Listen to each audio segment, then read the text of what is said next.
নিৰ্বাচনত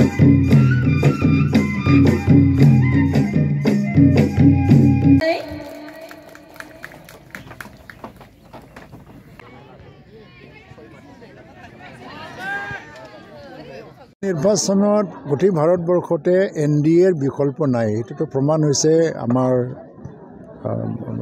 মধ্যপ্ৰদেশ, ৰাজস্থান আৰু ছত্তীশগড় বা তেলেংগানা যিটো কংগ্ৰেছ জিকি গ'ল, সৰু ৰাজ্য এইটো, ইয়াৰ গুৰুত্ব নাই ৰাষ্ট্ৰীয় পৰ্যায়ত।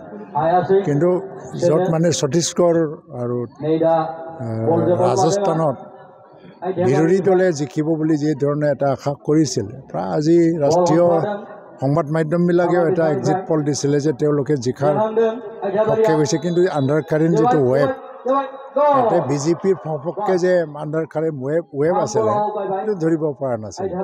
তাৰপিছত প্ৰমাণ হৈছে যে ভাৰতবৰ্ষত এতিয়া ৰাষ্ট্ৰীয় প্ৰেক্ষাপটত ৰাজনীতিত এতিয়া NDAৰ বিকল্প নাই, নৰেন্দ্ৰ মোদীৰ বিকল্প নাই। অসমতো ডক্টৰ হিমন্ত বিশ্ব শৰ্মাৰ বিকল্প নাই আৰু NDA মিত্ৰজোঁটৰ কোনো বিকল্প নাই।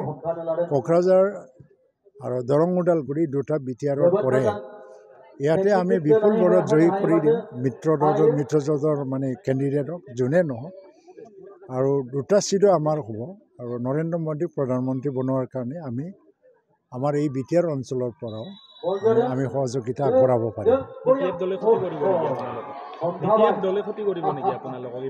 মই নাভাবোঁ BPF দলে নিৰ্বাচনৰ আগমুহূৰ্তত তেখেতসকলৰ সকলো কৌশল নীতি সিদ্ধান্ত সলনি হৈ যাবও পাৰে, কোনো ঠিক নাই। তেওঁলোকে সংবাদ মাধ্যমেও জানে, আজি ৰাজনীতিৰ দলবিলাকেও জানে যে BPF কোনো কাৰণত নিজিকে, কাৰণ জনগণৰ ৰাইজ বহুত সচেতন হৈছে। কোনটো লজিকত মানে আজি BPFক ভোট দিব MP ইলেকশ্যন? মানে আমাৰ BTC তেওঁলোকৰ চৰকাৰ নাই, দিছপুৰত তেওঁলোকৰ চৰকাৰ নাই, দিল্লীত তেওঁলোকৰ MP নাই। কি লজিকত ৰাইজে মানে ভোট দিব? আৰু আমাৰ UPPL মিত্ৰজোঁট নেতৃত্বত UPPLৰ নেতৃত্বত যিটো চৰকাৰ চলি আছে, পৰিষদীয় চৰকাৰ, এইটো আকৌ মানে 2 বছৰ অধিক সময় আছে।